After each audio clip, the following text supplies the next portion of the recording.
Hi, everybody. Welcome to the new normal. I'm your host, Lisa Davis, aka Litecoin Lisa. And today I've got Johnny Litecoin coming to join me. I want to talk a little bit about the Restrict Act. And this time they're a little more obvious with the name. Typically, they name it exactly the opposite of what they're doing, but we'll check into that. I haven't read through the whole thing yet or had a chance to break it all apart, but definitely some big red flags going up on that. So we'll be right back. Give us a like, share this video, and let's dive into it right after this.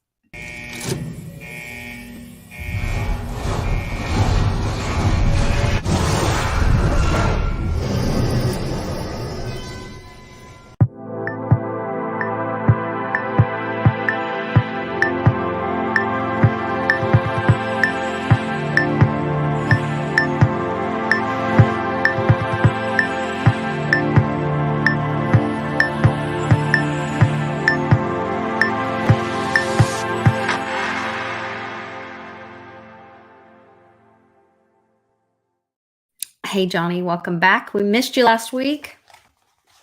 Well, thanks for having me back. Good to have you here. Good to have you here. This Restrict Act was what I put on as the title. I know there's so much going on right now in the banking world and in the world in general. Lots of things to get distracted by, but we need to listen to the things that are going to affect us. And as they're passing things or trying to get things passed in the middle of the night, I noticed this Restrict Act and wanted to, I've been reading this book, Fruit from a Poisonous Tree. And one of the things in it talks about, maybe I'm getting ahead of myself, but basically that because of the 14th Amendment, judicial note should be taken that the United States Constitution always denoted citizen and person in capital letters prior to the 14th Amendment. Thereafter, citizen and person were not capitalized. The distinction between citizens of the United States and Union state citizens has been fully recognized by Congress and the courts as follows. We have in our political system a government of the United States and a government of each of the several states. Each one of these governments is distinct from the other, and each has citizens of its own who owe it allegiance and whose rights within its jurisdiction it must protect. The federal government is a state, and that makes them a foreign state to all of us because we are actually not members or not citizens of that state, a foreign country or nation. The several United States are considered foreign to each other, except as regards in their relations as common members of the Union, that's taken from Black's Law Dictionary. And then goes on to talk about Congress identifying different citizens of the district as individuals, and citizens who reside in the United States are subject to direct control of Congress, blah, blah, blah, 2 types of citizens. So anyway, this goes on and on with more great information about that. And the reason that I was so concerned with that is as I'm reading this, the Restrict Act, they're giving a lot of definitions in the beginning of the bill. They give all these definitions, and then they start talking about covered entities.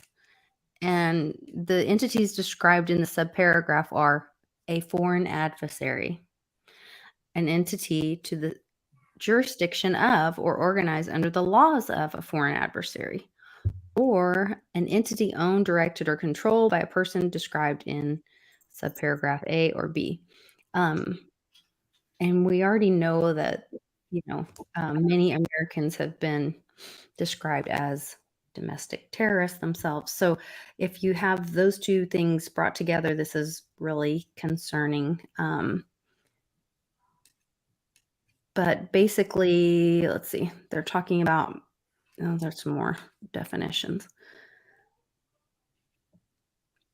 They get into talking about transactions, and the language that they use is really loose and could be talking about even just verbal transactions. So this says it's addressing the information and communication technology products and services that pose undue or unacceptable risk.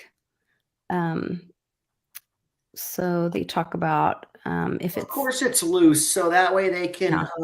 can weaponize it against us. It's kind of like the Patriot Act. I remember when that came out, Lisa. I was one of the only people I knew that like was against it. Everyone was like, "Oh, you got to be for this, fight terrorism, this and that." And I kept telling everybody. I said, and I wasn't like a liberal or anything. But I was just looking at it from like a freedom angle. Even back then, I didn't know about all this freedom stuff, and I just was vibe with the freedom thing. And I said, what's to stop them from using it against drug dealers? And they said, oh, people say, oh, they probably would use it against drug dealers. Okay. What's to stop them from using it against just regular criminals or people they think of as just that they suspect of a crime? People think about it and say, well, probably nothing. Then I said, eventually this Patriot Act, they're going to use it against each and every one of us and just say that we just have to use this act against you just to be on the safe side. And that's the point we got to now. If you go to the bank, there's a sign by every teller, or there's a sign in there somewhere that says, due to the rules, regulations, and or regulatory requirements of the USA Patriot Act, there's certain information we have to obtain for account opening procedures. That's where all the KYC AML stuff stemmed out of. And just goes to show, like you were talking before about state government, federal, balance of power. Don't seem like that, though. It seems like, people used to say back in the day, the feds, if the feds come after you, you're screwed, the feds. And it was like, well, what should be the difference between them and the state, the local? They should all be, why is the feds, the federal, so powerful compared to everything else? Like, how did we let it get to be that way? And that's the, as they say, the $1 million question. How did we allow this as the people? We have a constitution. The U.S. was founded on opposing a tax. It's the Revolutionary War. It was a 3% tax. There was no income tax, and people had way more freedom. And now we got to this point where it's like, oh, it's your patriotic duty to do all this stuff. And it's wait a second. No, it's actually it's supposed to be a patriotic duty to like oppose this stuff, not cheering it on, And it's really, we got to a sick, perverse place. And if we see the dollar die and the purchasing power go a lot less far, I think a lot of this stuff could fold, as Uncle Cliff predicts, kind of like in other countries, how people aren't paid. They're not going to be out busting people's balls. They're going to say, wait a second, it ain't worth it. Well, and that's what you're seeing in France already. There was an interview with Catherine Austin Fitch, which I'll play part of it when we talk about banking or whatever. But she also talked about the fact that the government was not only raising pension age in this country, or suggesting to raise pension age in this country, but also then making the squeeze on, so they didn't have enough money to fund it. So they took health actions to lower that number. And at the same time, they're lowering or raising the age before you can start receiving benefits. And she said, it's like not fair, not right. Like they paid into, we have to remember what money is. Money is a store of our labor or our energy that we use to spend or use at another time. So we store it in money to be able to trade with each other and use at another time. So if you put your energy into your pension when you're at this age, and the set of rules for society is XYZ. There's so many pieces of the pie, so many fern notes out there, or whatever. And then 10 years later, you go to take it out. We had this talk with our future son-in-law the other night. I said, okay, there's like a cheesecake and there's 10 pieces and you got one. And this is like the most valuable cheesecake ever. And this is how you store your wealth and your everything and your energy and all that. I said, now you take your piece of cheesecake and you go home and you take care of your piece of cheesecake, and you might have to use a little bit, whatever, but you have your 1/10 of a cheesecake. And then you go to sleep, and the next morning you woke up and those other 9 pieces they had permission to all go make another whole cheesecake. All of a sudden your little 10th is worth nothing. Yep. And that's the problem with all these pensions. Yeah, they might pay, the government might backstop it or insure it so there's not a crisis, but you're going to have less and less and less and less purchasing power. And that's that's the part that people don't get. They've always been spoiled. They've always, the dollar loses value, but it hasn't always lose that throughout most people's lives. It hasn't lost that much value fast enough where it's that noticeable to people until now. And now go ahead. It's really apparent to people. And there's this, you got Operation Sandman, you got all this stuff going on. You got the BRICS countries doing what they're doing with the new payment system. Your countries trading oil not for dollars. So we're not in a world like the 70s had inflation.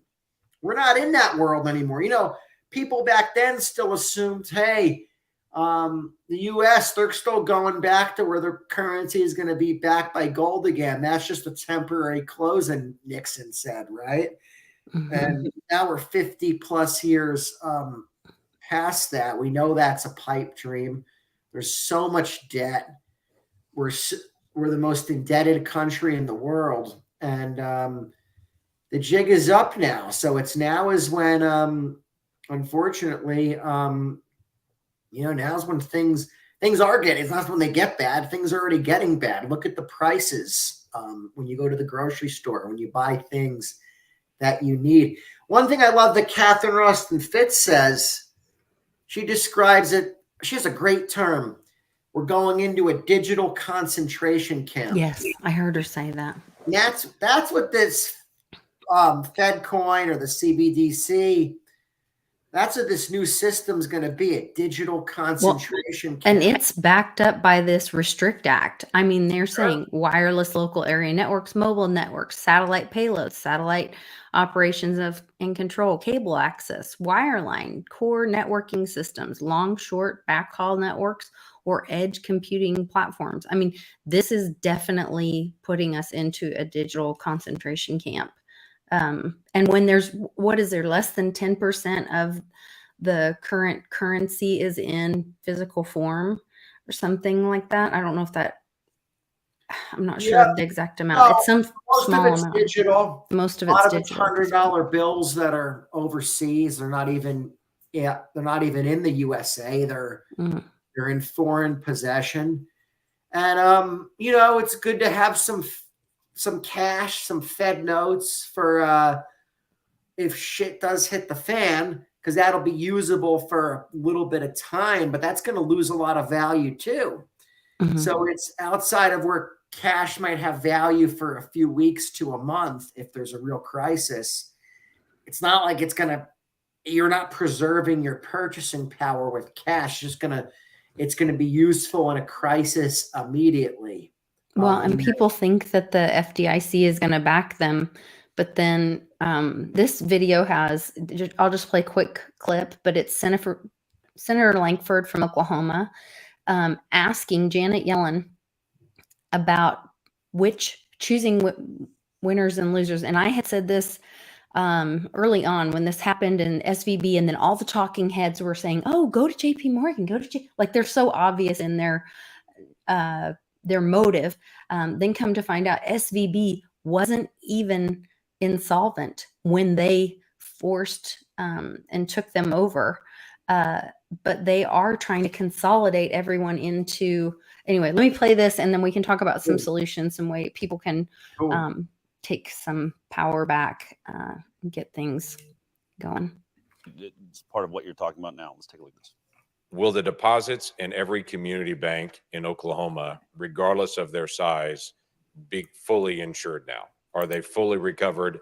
Every bank, every community bank in Oklahoma, regardless of the size of the deposit, will they get the same treatment that SVBP just got or Signature Bank just got? A bank only gets that treatment if a majority of the FDIC board, a supermajority of the Fed board, and I, in consultation with the president, determine that the failure to protect uninsured depositors would create systemic risk and significant economic and financial consequences.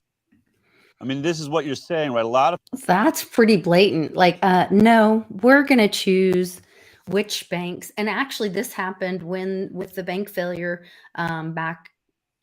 Was it in the Depression? And they came on and they said they closed down the banks, and then they said we're going to decide slowly. We're going to meet with each bank and decide if they will be able to reopen. And a lot of them weren't. And I think that's where we're going to be right now. So everybody's like, oh, the FDIC's got us. And they just released all the limits. It's not just 250,000. It's any limit to create this false sense of security for people. But in fact, when you nail them down, like Senator Lankford did, which he did a great job, that's not what's going to happen. No. Go ahead. No, it's not. We need to really pray for a debt jubilee and a treasury dollar to come out, because if, think about how much more freedom we would have. It'd be short-term painful for a lot of people if there's a debt jubilee. Some people would make out. A lot of people would get screwed. But if we want to have a good America for the medium and long term, we need to do this now. Every day we put it every day it gets worse and worse and worse. And if we had money issued by the Treasury that was a debt-free instrument that had no interest attached to it, that's a true money for the people. And then these people could get on, they can get on TV and speak. It's not going to move the markets. It's not like, oh, what are they going to say? Are they going to tighten? Are they going to raise? Are they going to do QE? Are they going to do quantitative tighten? Are they going to do this? They going to tighten No, it wouldn't matter. Especially if it was emitted at a set rate. Okay, the currency is backed by gold or silver, another commodity, and it emits at a 3% rate every year. And every week there's new currency that's created in it. And a system like that would give us freedom back as the people, would make us more respected, I feel like, on a world stage, and make people, if we had a good system like that, people would say, hey, we want to use this treasury dollar. It has respect.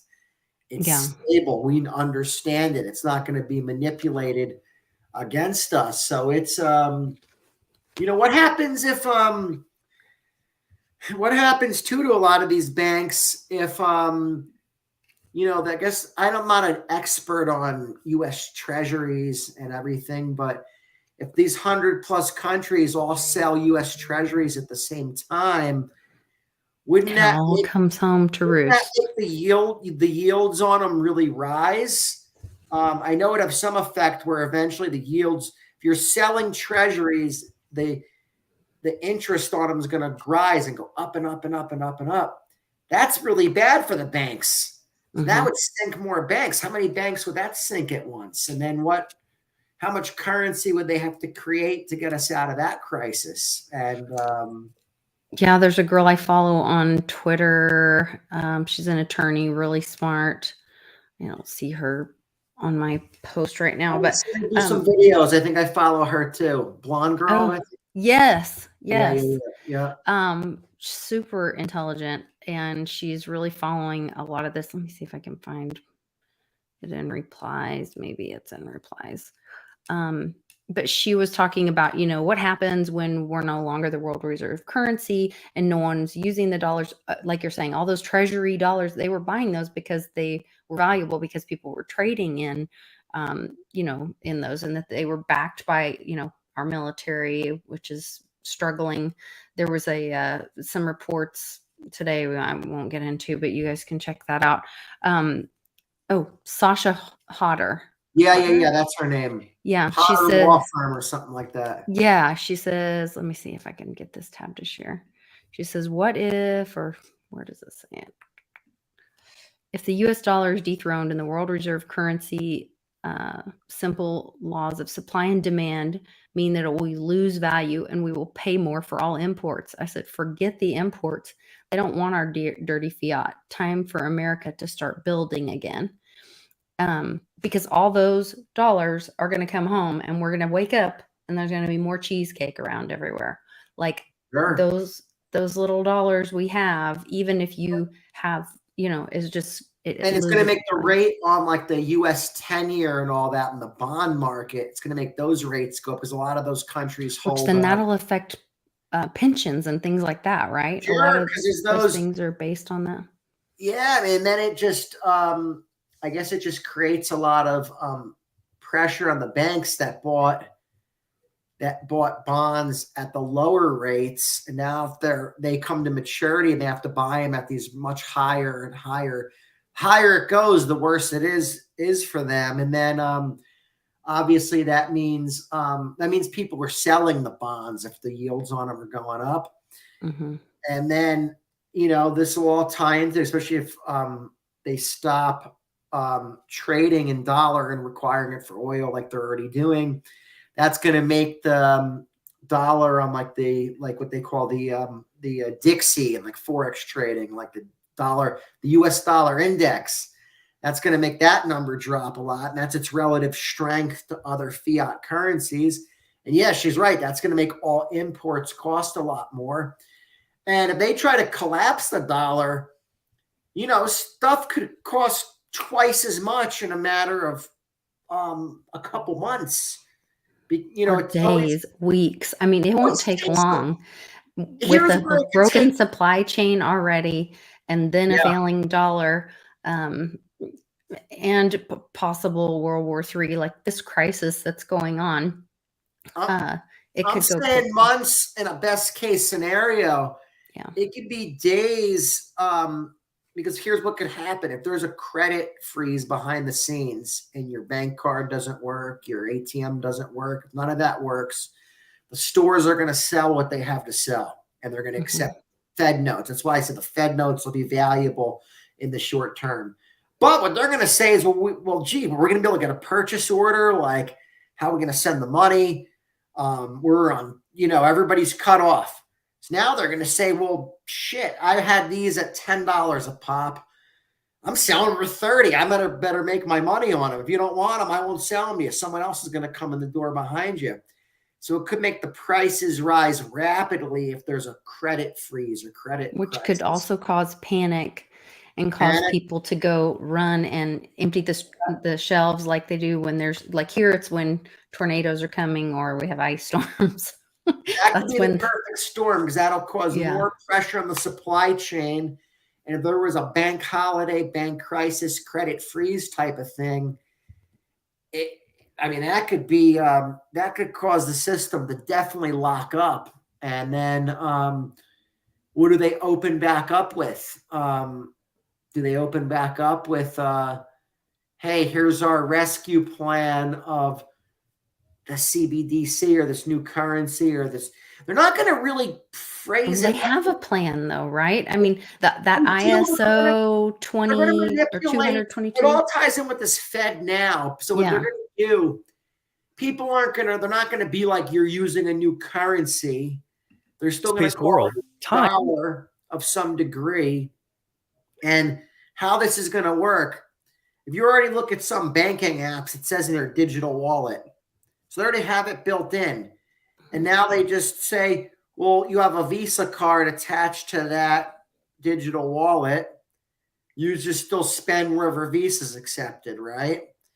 And I bet for some period of time, they would run it with the Federal Reserve notes simultaneously.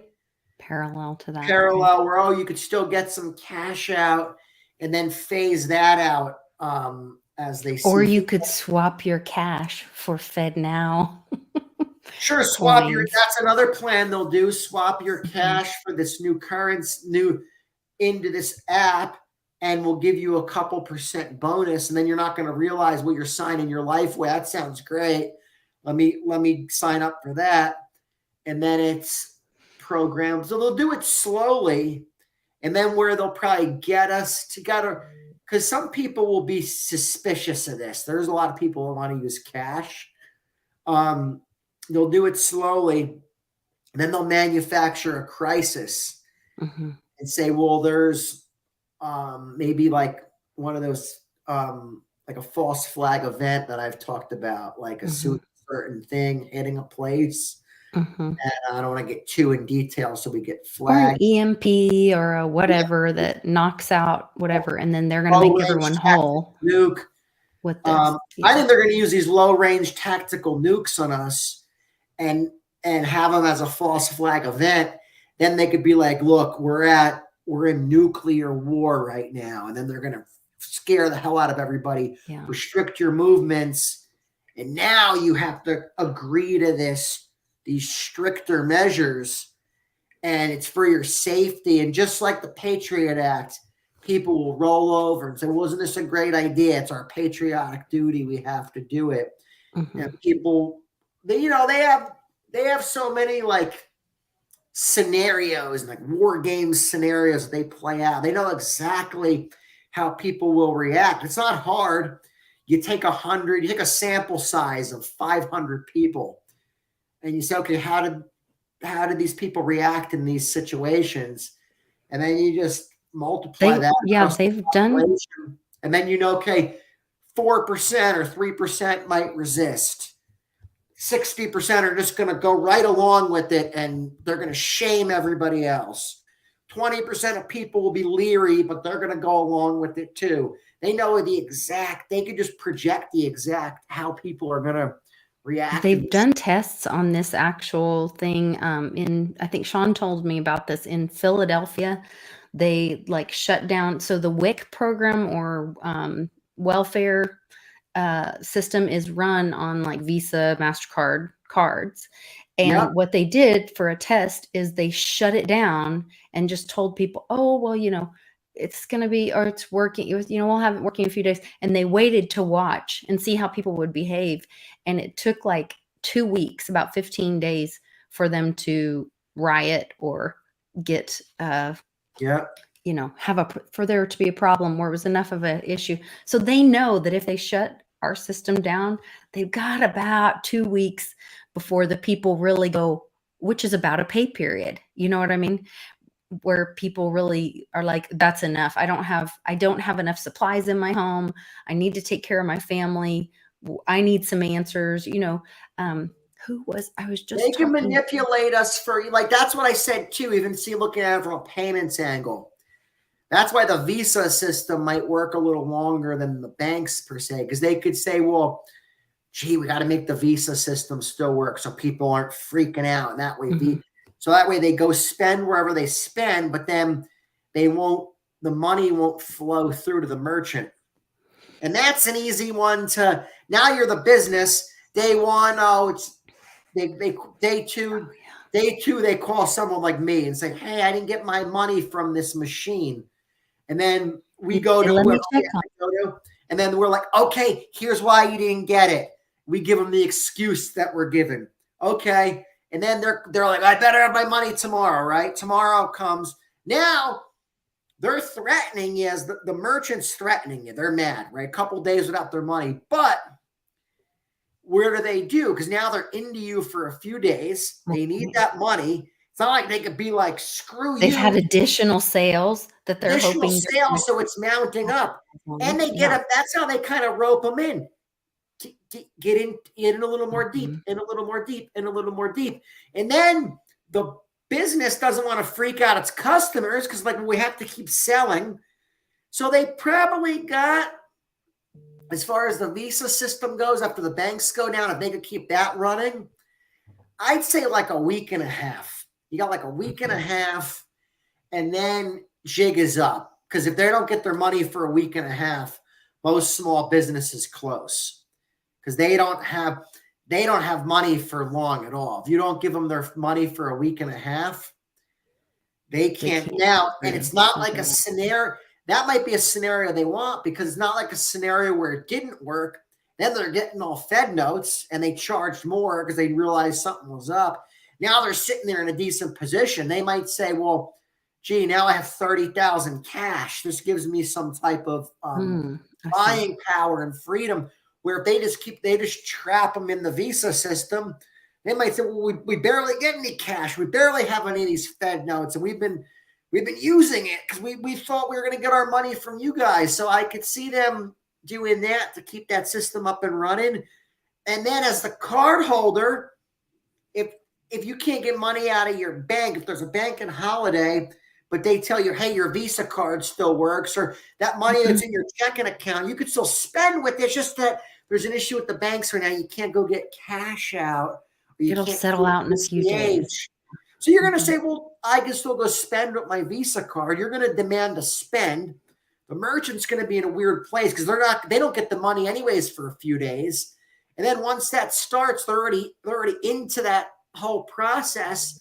It's like you're dragged down the river. Do you turn around or do you say, and they say, hey, you're getting off right here. It's like, okay, I'm going to get off right there.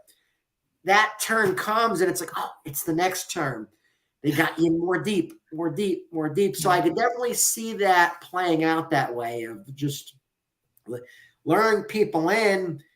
And then that's how they shut down a lot of the small businesses.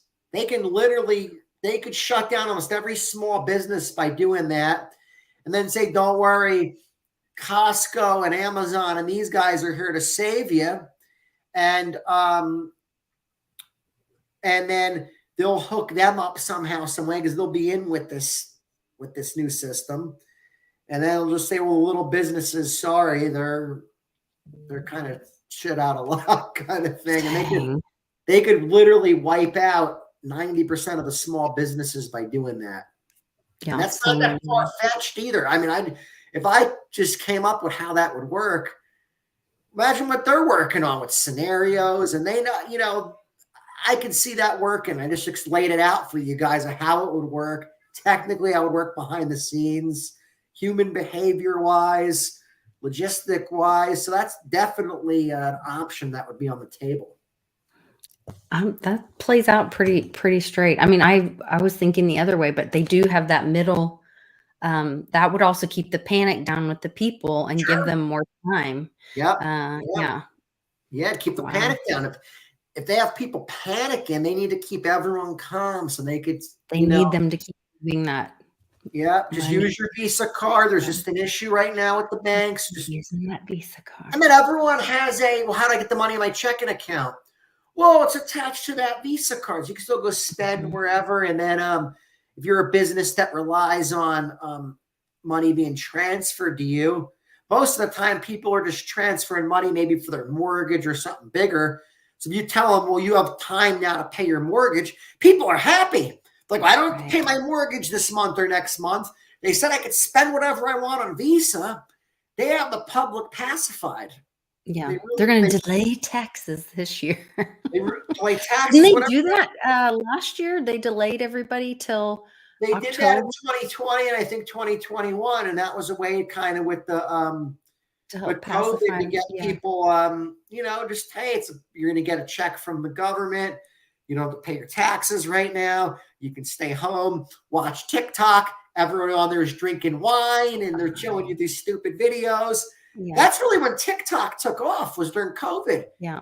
And it was, isn't everyone home doing this? In the hospital because they were so busy taking care of people. And I remember everybody was just like, hey, they thought that people drank way more, and they did, I was like in military. People saw me. Like, I know. were you in like Yeah. frozen, You got a boot running camp in the for a few snow with months? no clothes on or whatever you were doing. I don't know. That's when you took off doing all that That's stuff. I was like, we got to get down to business. I'm working out all day long. I'm eating good. I'm getting these people. You're not getting me drinking too much during this. Yeah. Oh God, you're so funny. I love it. Oh man, I also loved one of the guys from World Blockchain Roundtable this morning pointed out that on that Fed Now ad on the promotion that you sent me, I played it a little bit here. They made the Fed Now coin orange, like Bitcoin. Go figure. They want to confuse people so much. It's so crazy. It's so crazy. Well, I know you've got to run. I want to ask everybody to give Michelle some big prayers. Crypto Mame had another little hiccup in her health journey last Friday, and so we're sending her lots of love and prayers. And if you guys can help out with attending the event, we're gonna have a great time. Bix and Ben are gonna be here with their crews. I'm going to drag Johnny here, whether he likes it or not. Westwood's going to be here. Mom's going to be here. We'll have Nana here. We'll have just the whole gang. And hopefully you guys will be joining us. I know a lot of people in the chat have already bought their tickets. So make sure you get your tickets. You can go to litecoinlisa.net and check out what's new. That's the little blog post page. And that has links to both the happy hour and the event, and we lowered the price this year, knowing everybody's, we're all in a bind, but we can all do a little something to help each other out. So hopefully we'll see all of you guys in Oklahoma City, and you can get your precious metals in your own possession at Miles Franklin, info@milesfranklin.com. Tell them Litecoin Lisa sent you, and Andy and his crew will help you out. And they're very discreet about when they ship that to you. Your neighbors won't know what that is. So that's a good thing too. Yeah. It's a good place to buy from. You're not buying on an e-commerce site. It's discreet. It's shipped discreet. So it's a good, you want to have multiple options. Have that as an option. Have a relationship with a couple local people. Just walk in and walk out. That's easy too. So that's, I mean, pay for it, but walk in. Right, yeah. Kind of tough. And they're like, just walk in and walk out. And try to red pill those guys about Bitcoin or Litecoin if you could. A lot of times they're stubborn, the local coin dealers or gold dealers, but try to keep pushing Bitcoin on them so we can warm them up to it. I think they're gonna get there whether they like it or not. They will. It's coming for all of us. So make a choice, and education, I think, is the biggest thing. So that's the best way to arm yourself and your family. And you guys are doing that by sharing information here in the live chat. I appreciate that, and leaving comments below. So give us a like, leave a comment, and we'll see you guys at happy hour tomorrow here on my channel. Take care.